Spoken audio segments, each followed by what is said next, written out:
nuestra ronda de preguntas número 1 de esta primera mesa.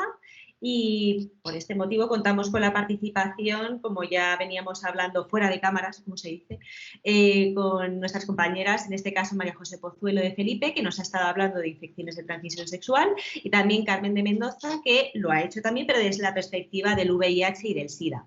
Entonces, bueno, pues estábamos hablando un poco de la importancia de este tipo de infecciones, que es verdad que hay una baja percepción del riesgo.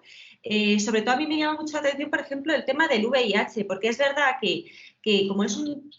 O sea, tuvo su floración, por decirlo de alguna manera, en los años 80, pues parece como que las nuevas generaciones vienen un poco ajenas a esa pandemia que hubo en ese momento, o ese auge que hubo en los años 80, y poco a poco como que nos vamos perdiendo la sensibilidad y la percepción del riesgo, ¿no? Cuando realmente sigue ahí. O sea, de hecho, lo comentábamos en el vídeo, Carmen, o sea, podríamos ir diciendo que estamos ante una pandemia.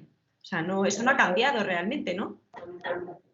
No, desde luego que no, y las cifras epidemiológicas que hemos visto pues así lo demuestran, ¿no? Es verdad que estamos asistiendo con las estrategias para evitar la transmisión a una disminución de los nuevos casos cada año, pero estamos todavía en torno a los 700.000 casos anuales, ¿no? El tratamiento antirretroviral ha supuesto una mejora muy importante desde el punto de vista individual de los pacientes, de lo que es su enfermedad, y también desde el punto de vista de la transmisión, puesto que alcanzar carga viral indetectable, lo veíamos también en lo que hemos estado comentando, supone una disminución muy importante, yo diría que la más importante, en evitar la transmisión, que haya nuevas infecciones. Pero lógicamente estamos lejos de alcanzar las cifras que los organismos internacionales se han marcado y lo que nos gustaría. Casi 1 millón de nuevos casos cada año, más los que ya tienen infección por VIH, pues nos lleva a que haya 38 millones de personas actualmente que conviven con esta infección, con lo cual estamos claramente en una situación de pandemia. Y lo mismo con las ITS, ¿verdad, María José? O sea, yo creo que vamos en la misma línea, un poco evolucionan paralelamente. Efectivamente, dado que, bueno, pues una de las vías, vamos, que el VIH se transmite también, entre otras formas, por vía sexual.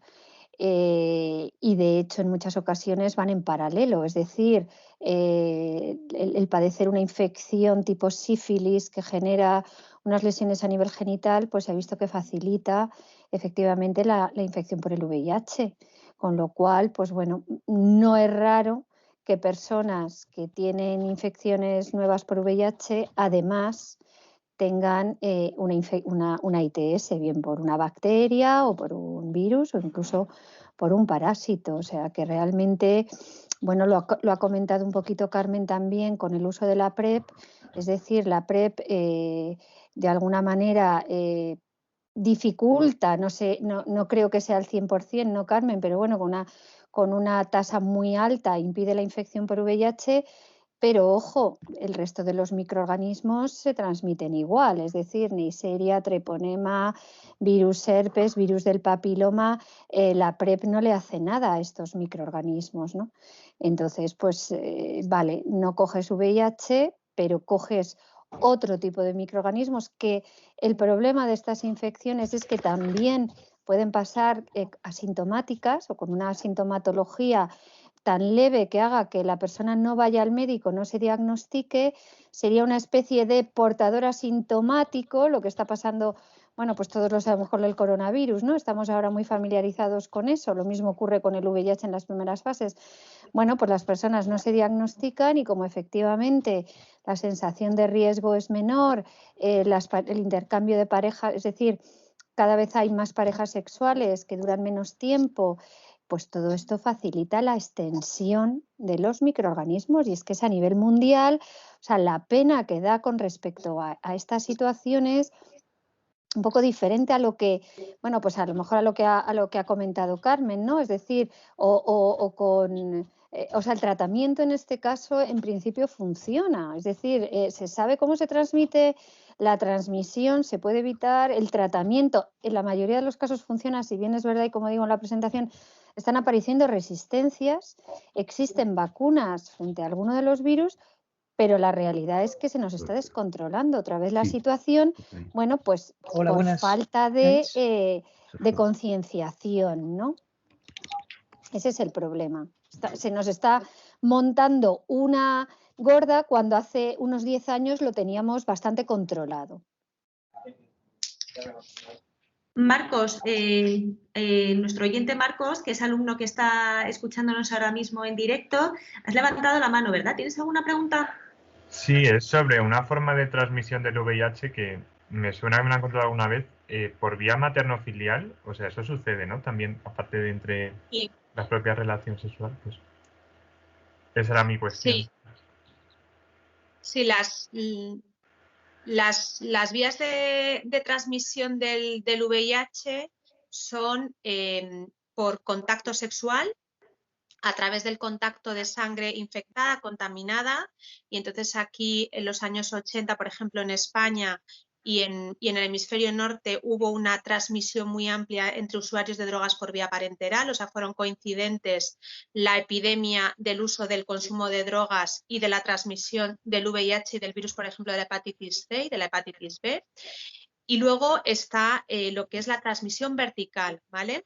En la transmisión de la madre, que es VIH positiva, al feto en el momento fundamentalmente a través del canal del parto. Es la vía más eficiente y eso es así porque es cuando se puede dar contacto de sangre entre la madre y el niño, ¿de acuerdo? Hay también cierta transmisión intrauterina, pero es verdad que la placenta suele ser un filtro bastante bueno y la eficiencia de la transmisión es baja. Tendría que tratarse de una madre con una carga viral muy elevada.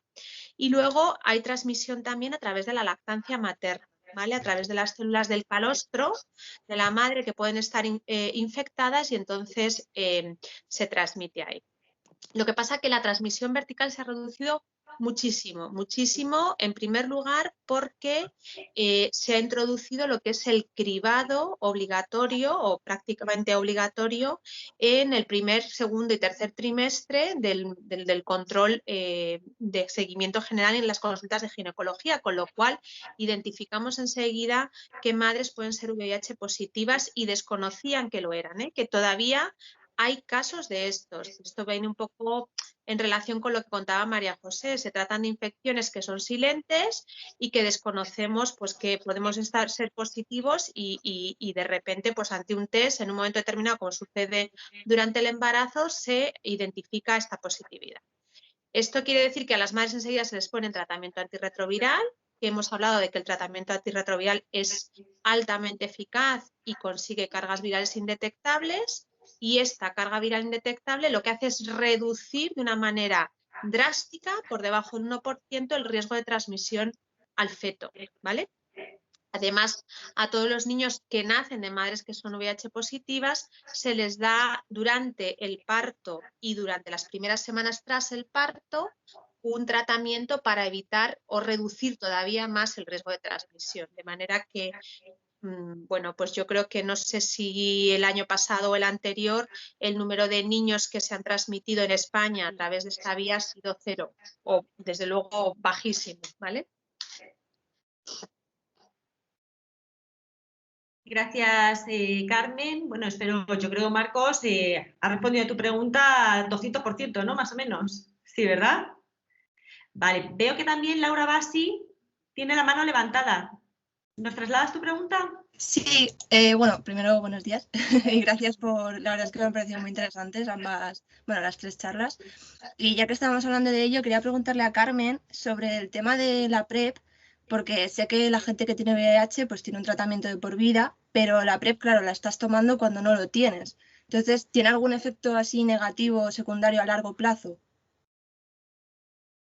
Muy buena pregunta, Laura, porque efectivamente es uno de los grandes cuestiones que surgen, ¿no? Evidentemente hemos hablado de que el tratamiento antirretroviral tiene una serie de efectos secundarios que, si bien es cierto, a lo largo del tiempo pues cada vez disponemos de mejores fármacos que han ido reduciendo esos efectos secundarios a medio largo plazo.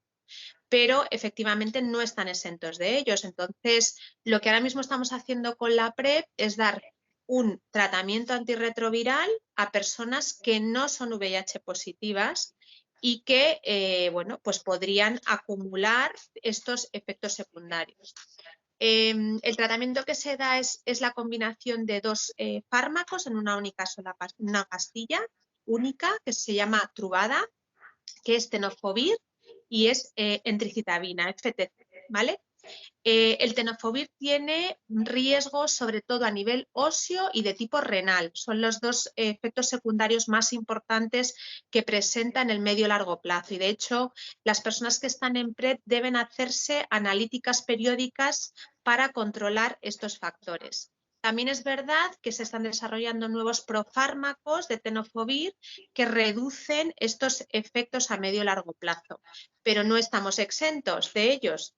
¿Qué es lo que sucede? Bueno, pues que la PrEP realmente está aconsejada para personas de muy alto riesgo de adquirir la infección por VIH.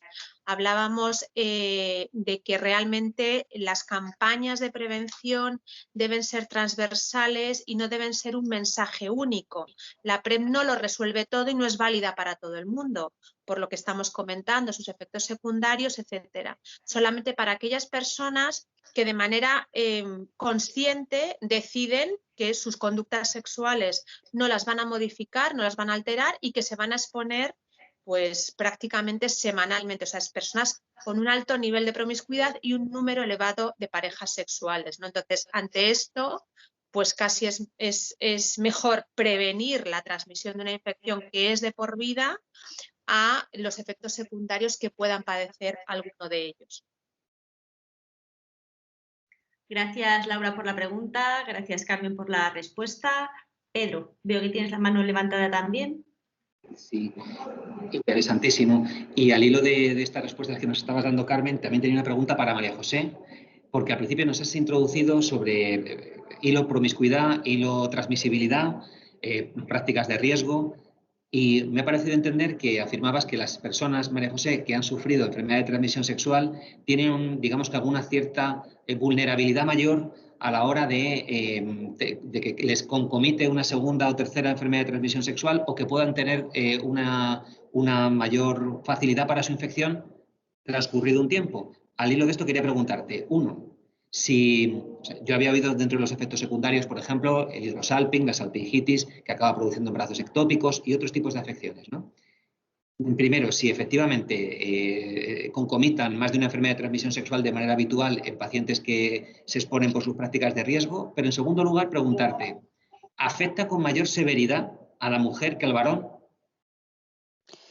Bueno, en cuanto a la concomitancia es bastante frecuente. Es bastante frecuente dado que bueno, pues la vía de transmisión es similar.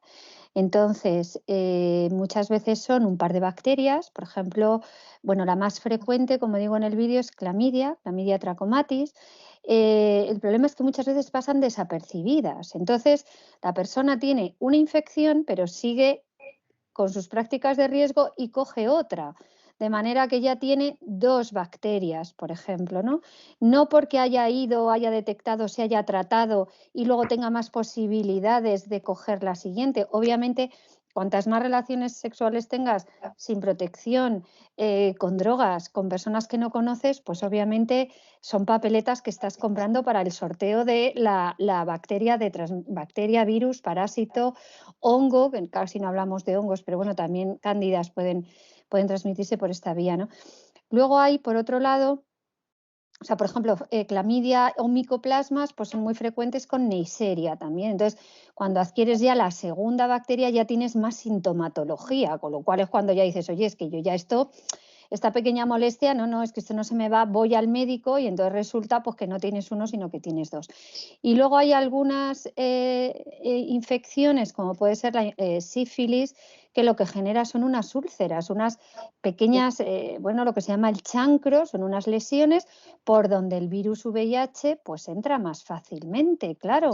Entonces, digamos que una infección facilita la otra, son la misma vía de transmisión, entonces o las puedes ir acumulando o una, pues digamos que facilita la entrada del otro, como se ha visto que son las personas, sobre todo se ven los hombres que tienen sexo con hombres, pues sí, es donde la sífilis está aumentando más. Además, pues el uso de drogas hace que estas relaciones sexuales sean más intensas, más largas, más tiempo. Las orgías que hablaba, bueno, pues fines de semana de orgía, de desenfreno, ¿no? Claro, pues todo esto, digamos que las prácticas son más agresivas. Paco se está montando de risa, pero es que es verdad, es que es así.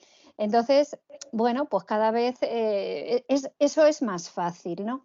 Luego, lesiones a largo plazo, pues sí se dan sobre todo en aquellas personas en las que el diagnóstico no es rápido. Es decir, en la mayoría de estos microorganismos el tratamiento existe. Digamos que la mayor dificultad es VIH, pero el tratamiento no elimina el microorganismo, pero ya la gente no se muere siempre y cuando esté bien diagnosticado y bien tratado, ¿vale? Y ni siquiera es contagiosa. Una persona bien tratada ni siquiera es contagiosa, con lo cual el tratamiento de estas infecciones es bastante asequible en general, ¿vale? Es verdad que cada vez más están apareciendo cepas resistentes, como en el caso de Neisseria gonorrea, que ya se han dado casos que a la persona hay que ingresarla y ponerle tratamiento intravenoso, porque el tratamiento habitual, que a lo mejor eran 4 o 5 fármacos orales o intramusculares que han funcionado siempre, pues ya no empiezan a funcionar. Eso es así, las bacterias se van adaptando.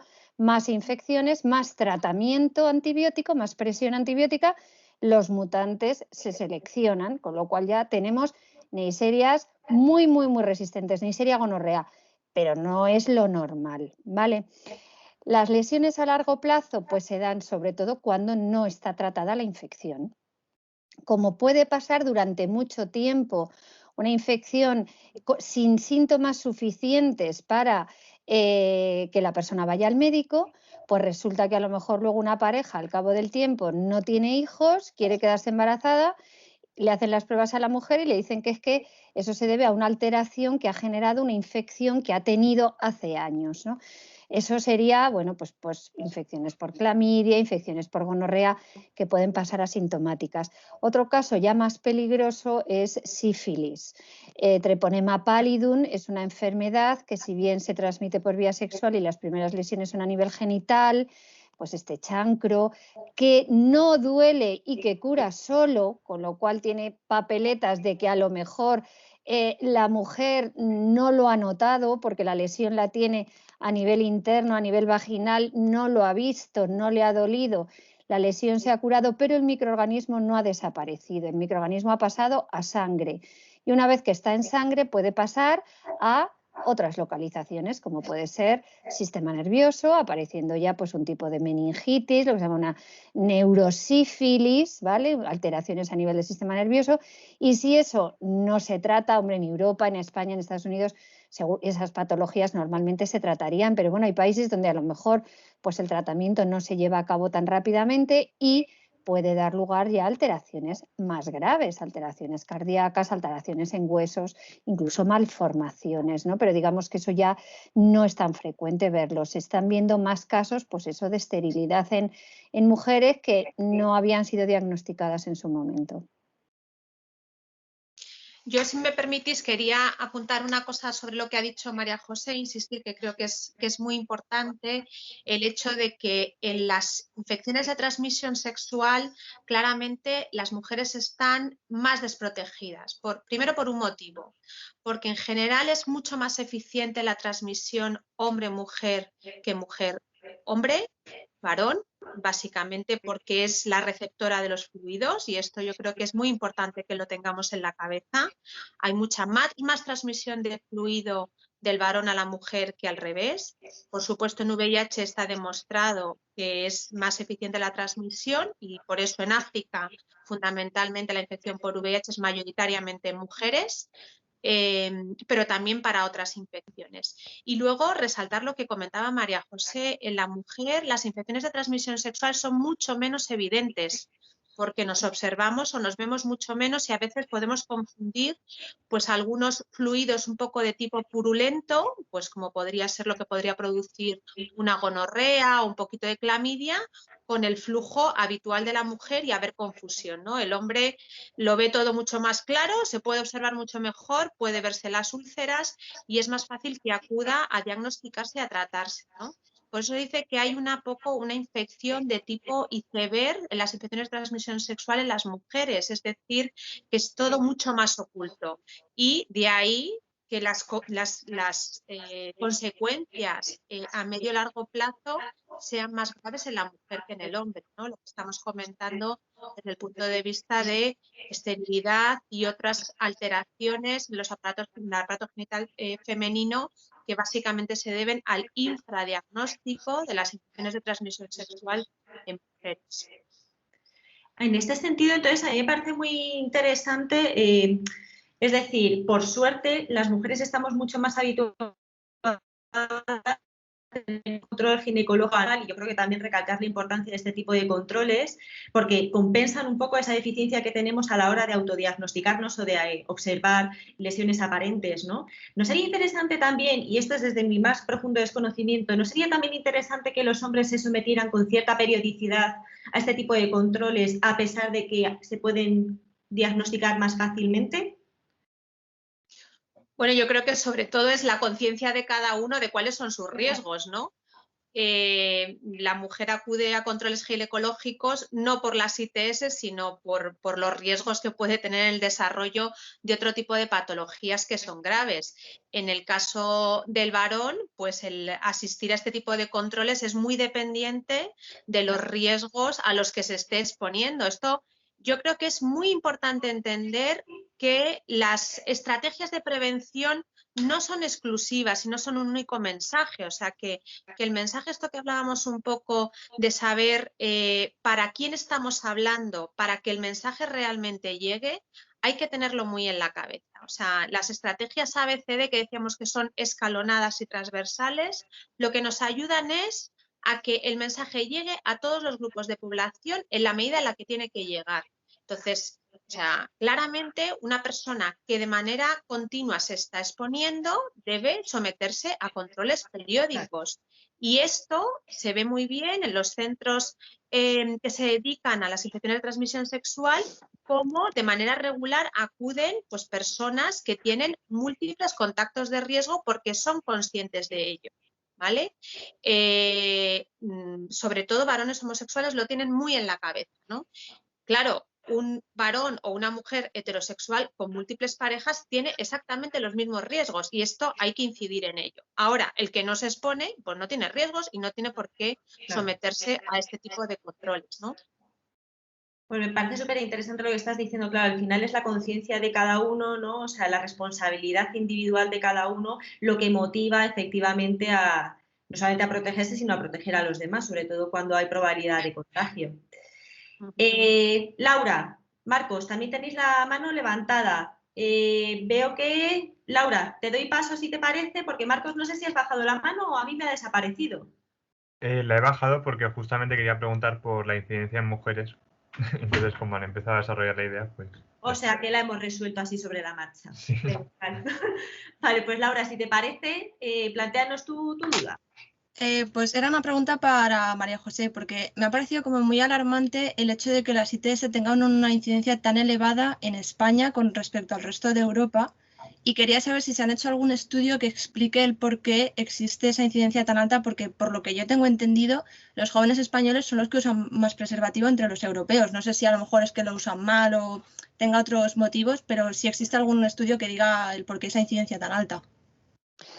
Bueno, yo sí que es verdad que me ha sorprendido al comparar los datos de España con los europeos, porque muchas veces, claro, aquí la publicación de los datos, primero, no todas las ITS son de declaración obligatoria, ¿vale? Con lo cual, pues nosotros, digamos que los datos publicados pues son de las que son de declaración obligatoria. Y luego está el organismo americano, el organismo europeo y luego cada país, ¿vale? Entonces, bueno, pues yo lo que os he puesto sobre todo en la diapositiva son los europeos, donde se refleja, por ejemplo, en el caso de clamidia, pues el caso de España, ¿no? Entonces te dice a nivel europeo, clamidia está mantenida y te vas a España y se está duplicando, ¿no? En cuanto a por qué los españoles y más que en Europa, yo los datos también he publicado, bueno, por lo que a mí me ha llegado de información y he podido leer, en el estudio este del SexCat hecho en Cataluña, los chicos no tienen miedo. Es decir, se usa el preservativo, pero en los últimos años se está usando menos. Se está usando más la píldora del día después. Se está usando cada vez más drogas. Las aplicaciones estas de quedo con el que esté cerca y tengo una relación sexual esporádica sin saber nada de este señor o señora es cada vez más frecuente. Entonces, más en Europa, más en España que en Europa, yo no tengo datos de ese estilo en otros países europeos. Lo que sí tengo son los datos estos catalanes, donde aparentemente lo que la moda actual está favoreciendo mucho la transmisión de estos microorganismos. Es lo que estamos... O sea, se ha perdido el miedo, la realidad es que se ha perdido el miedo, porque, por ejemplo, se observó cuando apareció el VIH, pues una disminución enorme de estas infecciones. Las infecciones han existido, pues yo qué sé, desde la Edad Media, es que se conocen casos de sífilis, o sea, digamos que no es que haya salido ahora el microorganismo nuevo, se conocen, que de hecho de sífilis, pues que si lo llevamos los europeos a Estados Unidos o en el nuevo, perdón, al nuevo continente, del nuevo continente lo trajeron. Bueno, el caso es que se conoce desde hace muchísimo tiempo y cuando apareció el VIH bajó la incidencia muchísimo. ¿Por qué? Porque la gente tenía miedo a infectarse por VIH, con lo cual disminuyeron, se pensaría más bien con quién tenía relación sexual, si usaba preservativo sistemáticamente, se disminuyó el intercambio de parejas. En los últimos años, afortunadamente, la infección por VIH se puede controlar bien y al resto le hemos perdido miedo. Y luego, pues el consumo de drogas, el consumo de alcohol, de cannabis, digamos que también es más... digamos, no está tan penalizado quizá las relaciones de hombres con hombres, estas, digamos, reuniones para tener sexo, pues ya no hay que esconderse, es decir, es una cosa normal, pues se acepta, pues bien, lo cual seguro que ha aumentado un montón la transmisión. ¿Qué pasa en Europa? Pues posiblemente, yo no sé si utilizarán más preservativos o no, eso no te lo puedo comparar, pero a lo mejor son un poquito más conscientes y hacen de otra manera para controlarlo, porque los datos hablan por sí solos. O sea, si en España hay más transmisión que en otros países, es que la gente joven, que ese es el problema y es donde yo creo que Carmen también, y estamos todos incidiendo, es que hay que concienciarse. Es decir, es que depende de nosotros. O sea, una cosa que se transmite por el aire es más difícil de controlar, ¿no? Pero es que esto se transmite por vía sexual y se sabe perfectamente cómo controlarlo. Si no hacemos caso, pues entonces se nos descontrola y el problema es que van a aparecer cepas resistentes, que ya están apareciendo, se van a seleccionar, cada vez van a ser más frecuentes y ya vamos a tener un problema de tratamiento. Es decir, vamos a tener personas que a ver cómo las tratamos, porque si la cepa es resistente a todo, pues claro, si por cada persona que tenga una infección de transmisión sexual tenemos que hospitalizarla, pues imaginaros, o sea, el desbordamiento que sería, ¿no? Entonces, en España, desde luego, yo creo que falta mucha concienciación. No se llega, o sea, el mensaje que estamos dando, o quizá no nos hemos preocupado lo suficiente en la universidad, pues digamos que llegamos, damos nuestras clases y ya está, y eso es insuficiente, ¿no? O sea, hay que de alguna manera implicarse y efectivamente... Pues yo conozco, por ejemplo, una ginecóloga del Hospital HM, pues que tiene un canal de Facebook, un canal de Twitter, un canal para llegar a la gente joven, porque ¿cómo se entera la gente joven de lo que pasa? Pues la información en cuanto a educación sexual no la tienen mayoritariamente en la escuela, que a lo mejor es otra cosa que hacemos mal en España, ¿no? Sino que es lo que me diga el amigo y el amigo sabe lo que le ha dicho el otro amigo y el otro amigo. Y entonces si yo tengo una primera relación sexual de menos de 5 minutos, no me quedo embarazada. Pues falso, pero el otro se lo cree. Entonces se empieza a formar ahí una bola y claro, digamos que el personal sanitario, pues a lo mejor, o el personal formado no llega tanto a la gente joven, ¿no? Y entonces quizá lo que tengamos que hacer un esfuerzo es en llegar, en transmitir nuestro mensaje, pues por canales que sean los que consulta la gente joven, que está claro que es Instagram, Facebook, y entonces en vez de creerse lo que dice la influencer de para tratar una infección sexual me pongo yogur a nivel vaginal, pues decir, vamos a ver, lo que tengo que hacer es ir al médico y tengo que hacerme un diagnóstico porque me tengo que tratar, ¿no? O sea, que realmente quizá el problema, o sea, lo que tengamos nosotros con respecto a otros países es, no lo sé, pero que no está llegando el mensaje. Somos más, bueno, pues no nos lo queremos, ¿no? O no nos lo queremos creer.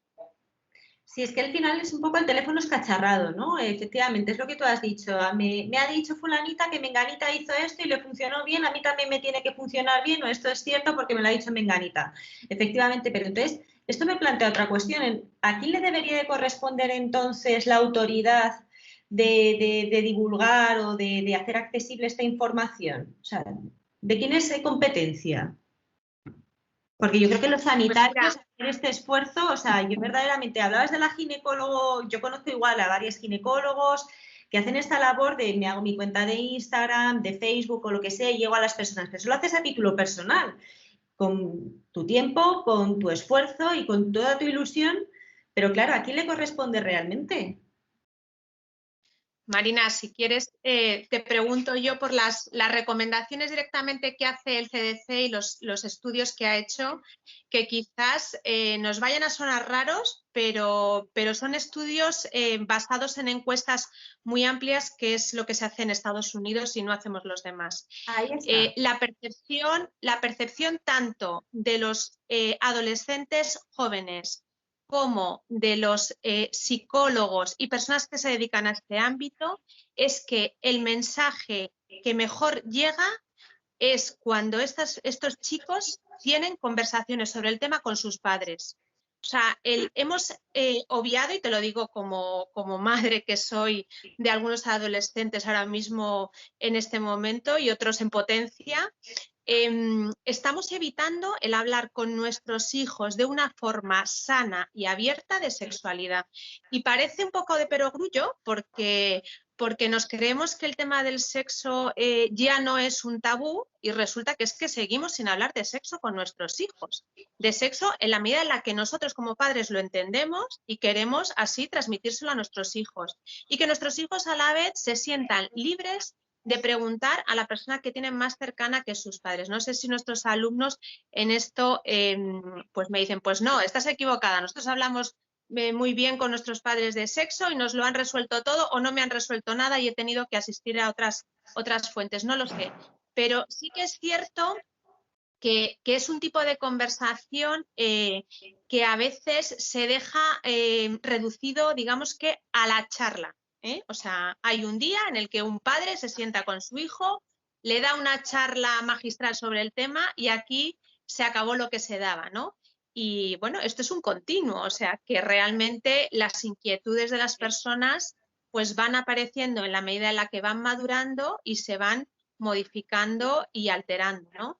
También es verdad que vivimos en un contexto o en un entorno en que hay demasiada, yo diría, desinformación sobre sexualidad, porque está muy basada en una serie de comportamientos o de tipos. Y luego, pues lo que hemos visto y ya también se hemos comentado, ¿no? O sea, las campañas que están dirigidas fundamentalmente hacia la población joven para evitar las infecciones de transmisión sexual, en algún punto están fallando porque evidentemente las cifras no acompañan o no dicen que ese mensaje que se está dando a través de estas campañas estén llegando, ¿no? Entonces, bueno, yo creo que el tema de hablar, yo lo ponía creo que en una de las imágenes que hemos compartido, ¿no? Talk, test and treat, o sea, lo primero hay que hablar y hay que hablar de una manera abierta, hay que hablar de una forma sana y hay que poner las cosas en contexto y, en caso de que sea necesario, pues hay que acudir a testarse, que es lo que decíamos antes. El que puede pensar que ha estado en riesgo, es importante que acuda a un centro a realizarse las pruebas convenientes y, si es positivo, hay que tratarse para evitar, primero, por la salud individual y, en segundo lugar, pues por la salud de las personas con las que convivimos y que nos acompañan, a las que podamos transmitir pues cualquiera de estas infecciones. Pues totalmente de acuerdo, Carmen, la verdad. Es que es verdad que hay que normalizar el hablar de sexo, de prácticas seguras, pero es verdad que sigue siendo tabú. O sea, yo creo que eso es indiscutible y, salvo que alguien me lleve la contraria aquí, que estáis libremente en vuestro derecho, yo creo que es verdad, ¿eh? O sea, escasos padres tienen una relación sana en lo que se refiere a tratar la sexualidad con total normalidad y a un seguimiento continuo, vaya, porque además muchas veces los jóvenes yo creo que lo asocian al control, cuando en realidad no tiene nada que ver, es simplemente información, ¿no? O sea, fomentar nuestro criterio para luego llevar a cabo una vida saludable, una vida sexual segura, prácticas seguras y demás. Pues fenomenal, muchísimas gracias a todos. Yo no sé si alguien más se quiere unir a plantearnos algo, porque están Marcos y... Mira, Laura, ¿ves? Iba a decir Marcos y Laura. Laura ha levantado la mano. Así que nada, adelante, Laura. Y los demás, ir pensando en una pregunta también. Bueno, era ya para cambiar de tema, como estamos preguntando solo a Carmen y María José, que yo tenía una pregunta para Paco con respecto al tema de la gripe, que me ha parecido muy curioso cuando has dicho lo de que la gripe aviar, que es complicado que se pueda contagiar a humanos y que necesitaría, pues eso, que mute la proteína para poder actuar sobre las células humanas. ¿Se han hecho estudios de predicción de cuál es la probabilidad de que en un futuro pueda existir esa mutación que pueda convertir la gripe aviar en una pandemia como la que tenemos hoy? Hola, buenos días a todos. Yo quiero pensar que no os habéis olvidado de mí, porque hasta ahora no he intervenido. Y lo que quiero pensar es que os habéis olvidado de la gripe, como hemos hecho todos este año, y bueno, y lo mejor de todo es que la gripe se ha olvidado de nosotros realmente. La incidencia ha sido bajísima. Yo creo, lo hemos comentado antes, que ha sido gracias a las mascarillas que llevamos. ¿Pero esto es cierto o es porque cuando hay dudas directas? Es que esta pregunta me la han planteado un montón de gente. ¿Es cierto que no hay casos de gripe o es que no se reportan casos de gripe porque cuando hay síntomas compatibles con coronavirus directamente es coronavirus? No lo creo a estas alturas que ocurra eso. Hay muy pocos casos este año. Hay muy pocos casos, muy pocos casos de resfriado común, hay poquísimos. Y yo creo que es sencillamente por eso, por la prevención que llevamos, por las mascarillas que nunca las usamos nosotros. Y fijaros, pues es importante. No ha habido ni muchísimo menos los casos que ha habido otros años. También es verdad que tenemos una cierta inmunidad de grupos y el virus no ha mutado mucho, pues se parece bastante a los de años anteriores y todas estas cosas, cosa que no ocurre, claro, con el coronavirus, que es completamente nuevo. Una cosa... respecto... Sí, perdón. Perdón, es que quería hacer un apunte porque, bueno, yo creo que todos en el campus habéis visto un montón a los taiwaneses, ya no en el último año, sino en años anteriores. Sí, es verdad, sí. Nos llamaban la atención es ver a estos asiáticos que siempre llevan máscara y decíamos, pero ¿por qué llevan máscara? ¿Será por la contaminación? Yo que les doy clase les preguntaba, ¿por qué venís a clase con máscara? Todavía antes del coronavirus. Me decían que era porque ellos se encontraban mal, ellos estaban resfriados y para evitar transmitir pues, su posible virus, su posible pues eso, infección a los demás.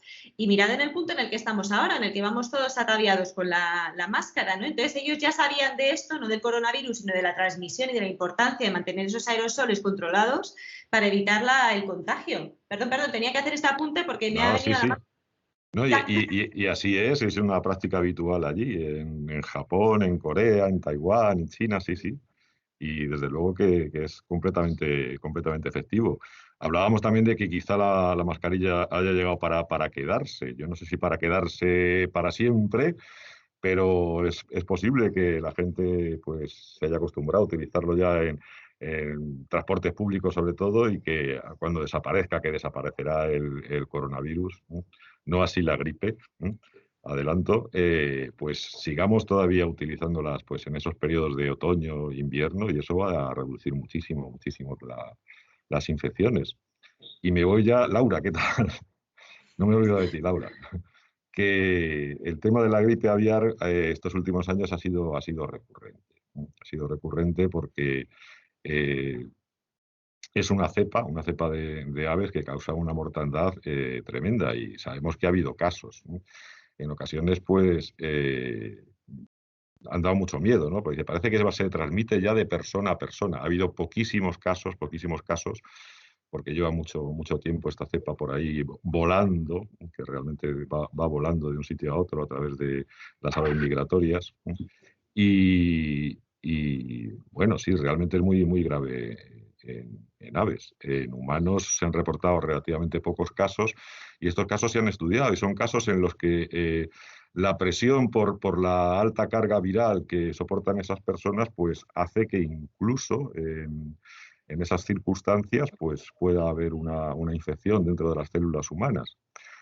Vamos a fijarnos en una cosa. El tema de la infección, si te acuerdas, Laura, y vosotros también, empieza por el reconocimiento de una serie de proteínas, de los receptores que tenemos en algunas células, que tienen que interaccionar pues, con algunas de estas glicoproteínas de los virus. Cuando decimos que no infecta, eso significa que la afinidad que puede haber entre la proteína del virus y la glicoproteína de reconocimiento es muy, muy, muy, muy baja. Pero ante una presión por una carga viral elevada, sí que puede ocurrir en muy pocos casos la penetración del virus. Y es un problema si esto ocurre, si la afinidad de la proteína aumenta porque haya habido alguna mutación, que en el caso de la gripe aviar tendría que ser una mutación en la hemaglutinina, en la hemaglutinina 5 sobre todo, para que pudiera reconocer, para que tuviera una afinidad mucho mayor por los azúcares que forman las glicoproteínas, por los ácidos siálicos en este caso. La diferencia es que en el caso de las aves la afinidad es mayor por un cierto tipo de enlace entre carbonos, que creo que es el 1,6, y en humanos es el 2,6, y en humanos es el 2,3, son el enlace entre los carbonos. ¿Qué tiene que ocurrir para que se dé esta mutación? Pues algunos pequeños cambios, pero claro, eso no sé hasta qué punto decirte si es muy, muy fácil o muy, muy difícil.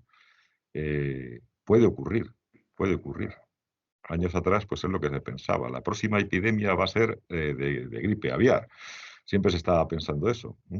Entonces, pues no sé decirte hasta qué punto si esto puede ocurrir. No es un cambio que sea muy fácil, pero tampoco muy difícil. Lo único que espero es que no ocurra, y no sé, si ocurre, pues que no tenga esa peligrosidad, esa gravedad que tiene la infección en aves, en nosotros mismos. Ya te digo que los pocos casos que ha habido, la presión de los virus sobre estas personas que se han infectado es tremenda. Y algunas fotografías que se encuentran por ahí donde se ven algunas personas que están con una manta encima de las jaulas de las gallinas en esas granjas, y realmente son estas personas con ese contacto tan directo los que ahora mismo lo han sufrido. Pero no puedo decirte más. Crucemos los dedos para que esa mutación real que haga que aumente la afinidad por el receptor se dé en algún momento. No sé qué más decirte. Ahí no sabemos nada más, realmente. Así que te dejo con la duda. No lo puedo despejar.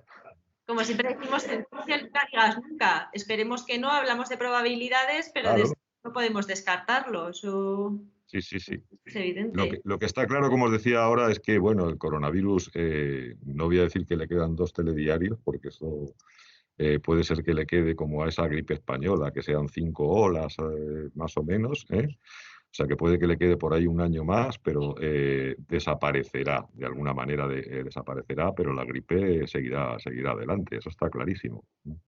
Eso está claro.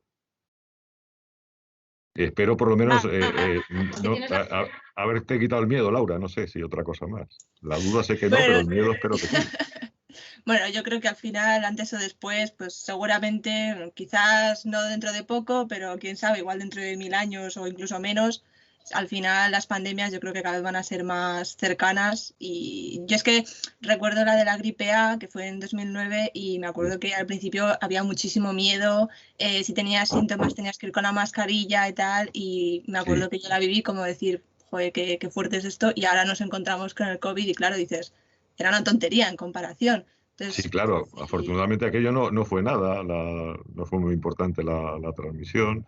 El caso es que el miedo viene de que como era una cepa AH1N1, exactamente igual que la de la gripe española, pues se pensó que pudiera ser ese el mismo resultado y afortunadamente no fue así, porque de hecho, como os digo en la charla, que el H1, vamos, que una cepa se denomine H1, no quiere decir que todas las cepas H1 sean iguales. Puede haber unas diferencias tremendas. La variabilidad de la secuencia de aminoácidos en ciertas zonas de la hemaglutinina es muy grande.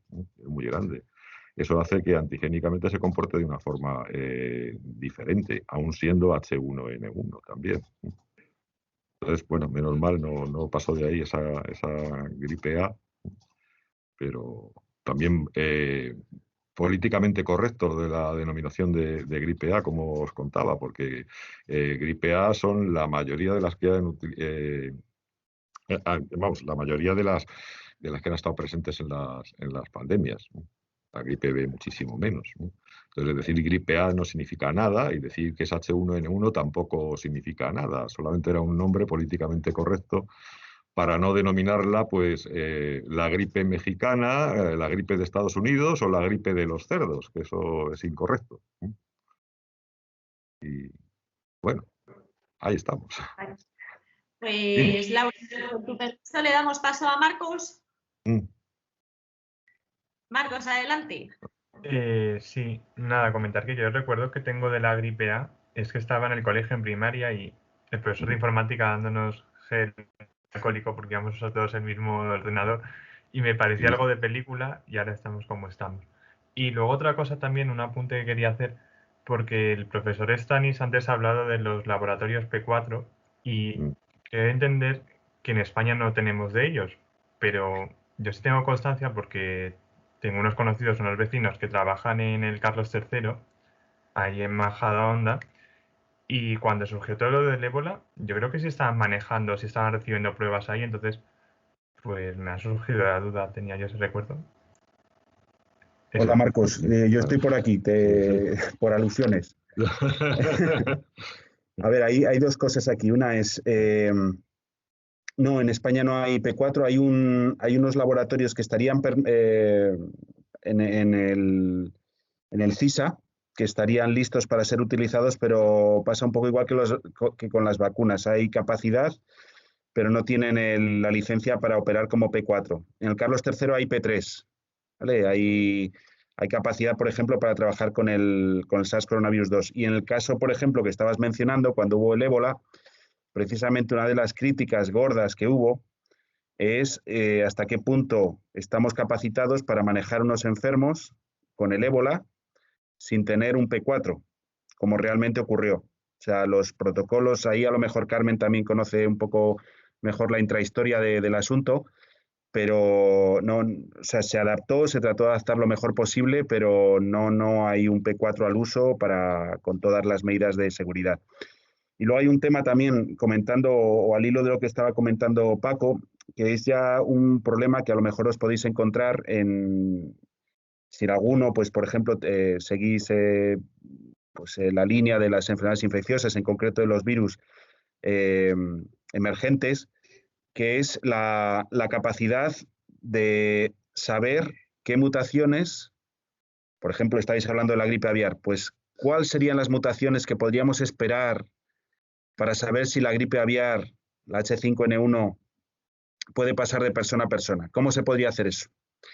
Bueno, pues hubo un estudio, me parece que fue en torno al 2010, 2011, de un señor que está en Holanda, que se llama Ron Fouché, que, para gripe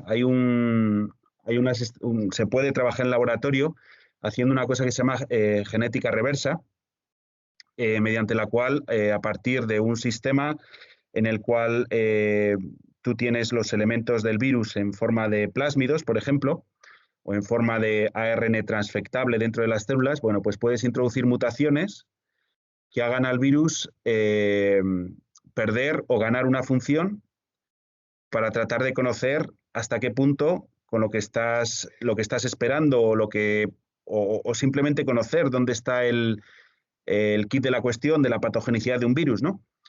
Y bueno, pues en este caso en concreto fue muy comentado y sentó un precedente porque los modelos de transmisión de gripe, de gripe en general y de H5N1 en particular, el subtipo H5N1, son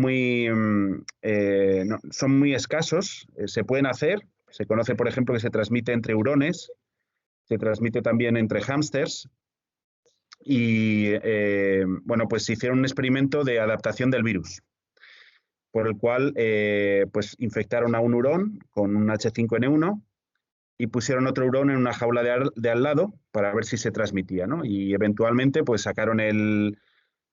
purificaron el virus del segundo hurón, del no infectado, y de ahí trataron de purificar el virus, volverlo a infectar a otros ratones, y tratar otra vez de hacer el experimento de contagio, hasta que vieron que el virus tenía la H5N1, el subtipo H5N1 con el que estaban, pues empezaba a ganar unas funciones que venían asociadas con una mayor transmisibilidad.